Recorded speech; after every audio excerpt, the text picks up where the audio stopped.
Vemos que já comentamos com os irmãos em momentos passados que a lei antes de Cristo, antes do sacrifício de Cristo, ela parecia uma prisão. Por quê? Porque a lei é um código moral perfeito e o homem corrompido pelo pecado, ele não consegue cumprir perfeitamente a lei de Deus. Mas após Cristo, nós somos justificados pelo sacrifício de Cristo na cruz. E Ele nos envia o Consolador, que nos ensina todas as coisas. Então, agora nós somos justificados por Cristo. Quando Deus olha para nós, vê os méritos de Cristo em nós, e não os nossos pecados. Por isso a necessidade que temos de estarmos, de fato, em Cristo. Então, a lei, antes de Cristo, era uma prisão. Após Cristo, ela é um professor. E nós vemos na lei não só a existência do pecado, a gravidade do pecado, que o pecado é a transgressão da lei, né? Mas nós vemos também ensinos e muitos frutos de vida, frutos de arrependimento, frutos de vida para a salvação, quando nós observamos a lei. Então nós olhamos a lei como um aluno aplicado, que está sendo instruído por um professor exímio, excelente, que é o próprio Deus. E eu quero comentar apenas o primeiro mandamento de forma breve, né? Logo estaremos estudando, se Deus nos permitir, né? Nos próximos, daqui a alguns domingos, no catecismo, nós vamos abordar a questão dos 10 mandamentos, né? Quero abordar de forma simples o primeiro mandamento. O primeiro mandamento, ele vai dizer: eu sou o Senhor teu Deus, verso 3. Não terás outros deuses diante de mim. O Senhor Jesus Cristo, quando ele faz a sua oração sacerdotal, está lá registrado em João, capítulo 17, verso 3, ele diz: a vida eterna é esta, que conheçam a ti, o único Deus verdadeiro, e a Jesus Cristo a quem enviaste. Essa é a vida eterna. E a palavra nos orienta a amar a Deus. Veja aqui no terceiro mandamento, aliás, no segundo mandamento, né? Verso 6. E faço misericórdia até 1000 gerações daqueles que me amam e guardam os meus mandamentos. Existe uma pergunta simples que, se nós, ao estudarmos isto aqui, esta lei de Deus, nós podemos fazer a nós mesmos, né? Como é possível amar a quem nós não conhecemos? O que nos leva a amar profundamente alguém? Não é uma aparência física. Uma aparência física, se tratando de pessoas, né, seres humanos. Uma aparência física pode nos atrair no primeiro momento. Mas o que vai nos fazer amar de fato alguém é conhecer essa pessoa, conhecer o seu caráter, conhecer sua forma de ação, o que fala, o que deixa de falar, coisas que vão aumentando admiração, respeito e confiança. Com Deus, trata-se da mesma coisa. Como que nós podemos amar quem nós não conhecemos? Veja que o segundo mandamento fala: eu faço misericórdia até 1000 gerações daqueles que me amam, né? E guardam os meus mandamentos. Então, para que nós possamos amar de fato a Deus, nós precisamos conhecê-lo. Por isso que o próprio Deus graciosamente se revelou a si mesmo através das Escrituras. É como nós sempre falamos, né? Nós só sabemos de Deus o que Ele mesmo revelou. Sabemos que Ele é o Criador porque Ele revelou na criação. E sabemos os atributos e vontades de Deus, caráter de Deus, através das Escrituras. Então, quando nós olhamos o primeiro mandamento, nós vemos que o primeiro mandamento ele vai nos levar a entender o conhecimento de Deus, o conhecimento de Deus e o desejo de servir a Deus. Ele vai expulsar do nosso coração toda ambição má. Toda ambição má. O que eu chamo de ambição má? É aquilo que coloca o ser humano acima de Deus. Toda ambição que temos, que nos leva a falar: não quero Deus nesta área da minha vida, eu não quero Deus participando desta área, não, eu confio em Deus, eu amo a Deus, mas não quero me entregar totalmente a Deus. Eu tenho ambições pessoais que eu quero que sejam satisfeitas. O ser humano, ele não consegue vencer essas ambições pessoais, a não ser que ele conheça de fato a Deus e Deus opere no seu interior esta fé, esta convicção que leva a amar a Deus. Então, quando nós vemos o primeiro mandamento, não terás outros deuses diante de mim, nós temos uma tendência a pensar, bom, eu não adoro ídolos, eu não adoro imagens, eu não faço imagens, eu não presto cultos, né, a outros chamados deuses, senão um Deus vivo. Mas muitas vezes nós não percebemos que este Deus pode ser nós mesmos, este outro Deus que o Senhor fala.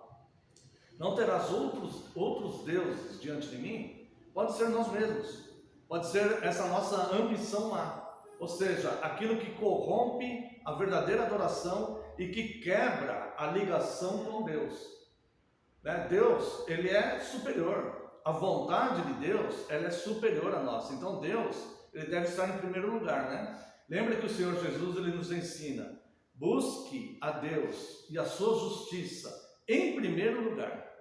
E estas coisas todas nos serão acrescentadas, todas as suas preocupações, suas necessidades, o cuidado com a sua família, as coisas que você precisa ver resolvidas, essas coisas serão acrescentadas, tá? No seu tempo, não que não haverá luta, não que não haverá o esforço humano, né? Deus determinou, né, que o homem granjearia o seu pão através do suor do seu rosto, né? Não que não haveria um esforço humano, vai haver, mas todas essas coisas Deus, ele vai acrescentar. Então, quando nós olhamos para esse primeiro mandamento e olhamos para o segundo e vemos que Deus faz misericórdia até 1000 gerações daqueles que o amam, nós vemos que, por que não amar a Deus? Um Deus que enviou o próprio Filho, um Deus que se revelou graciosamente a nós mesmos. E neste código moral que nós confiamos plenamente, revelado aqui, né, o caráter positivo de Deus, ele nos ensina isso, não tem outros deuses diante de mim. Então, quando nós começamos a amar a Deus, quando nós começamos, melhor dizendo, quando nós começamos a conhecer melhor a Deus, e começamos a ver um Deus tão poderoso, tão justo, que ele vai fulminar o anticristo com o sopro da sua boca. Um Deus que com o poder da sua palavra criou todas as coisas, né? Sem que nada ainda existisse. Um Deus tão poderoso, ele nos ama profundamente, a ponto de enviar seu próprio Filho, por amor a nós. E quando nós começamos então a conhecer esse caráter de Deus, quando nós começamos a conhecer essa grandeza de Deus, um ser tão poderoso, que não precisaria passar, né, digamos assim, o sofrimento que passou o Cristo, por exemplo, no seu ministério humano, na cruz, a dor que Deus sente quando vê a crueldade no mundo, mas é longânimo, né, para que nenhum daqueles da sua igreja se perca. Nós estamos aguardando o último eleito ser alcançado para que venha a volta de Cristo. Um Deus tão longânimo, tão misericordioso, quando nós começamos a conhecer um Deus que é tão poderoso, mas que nos ama profundamente, nos atende, conhece as nossas fraquezas, não olha para as nossas falhas, ao contrário, né? É um Deus que está disposto a estender as suas mãos para nos abençoar, seus ouvidos não estão agravados para não ouvir a nossa oração. Quando nós vemos um Deus tão poderoso, um ser tão poderoso, e que nos trata assim, com tanto amor, né? Ele não nos trata conforme os nossos pecados, ele não faz isso, ele nos trata com amor, né, e misericórdia. Então, quando nós começamos a conhecer esse Deus, começa a ser cultivado em nós um amor a Ele. E quando nós começamos a amar a Deus de fato, é expulso do nosso coração, sem esforço nenhum da nossa parte, é expulso do nosso coração essa ambição má de querer que prevaleça um monte de coisa acima de Deus para a nossa satisfação pessoal. Isso simplesmente é expulso do nosso coração. Nós não sofremos com isso. Não é uma questão de sofrimento, de abrir mão, mas naturalmente essas coisas vão acontecendo. Algumas coisas um pouco mais difíceis, né? Outras mais simples, mas isso vai acontecendo. E aí vai sendo expulso do nosso coração tanto essa ambição lá, como também todo tipo de idolatria, até mesmo a idolatria que nos leva a nos colocar acima né, acima da vontade de Deus. Lembrando que os nossos desejos, o nosso coração é super enganoso. É muito comum, para completarmos, né, esse pensamento, é muito comum pessoas mais velhas olharem para trás, fazer uma autorreflexão e lembrarem-se das fases de sua vida, quando era adolescente, quando era jovem, fase adulta e tal. E em cada época da sua vida, muitas vezes pensa assim: se Deus tivesse me dado aquilo que eu tanto queria, eu acho que não teria sido bom, né? Então, o que nós desejamos muito em algum momento da vida, dali 10 anos, aquilo pode não ter importância nenhuma para nós. E muitas vezes nós nos perdemos porque ficamos obcecados e lutamos por aquilo que um dia vai se esvaziar totalmente. E nós olhamos para trás e falamos: por que eu lutava tanto para ter uma coisa daquela, que hoje em dia para mim não significa nada, não tenho desejo nenhum daquilo, não quero aquilo, né? Então o próprio Deus, ele vai tirando do nosso coração. Então a nossa vida, irmãos, é uma vida de confiança.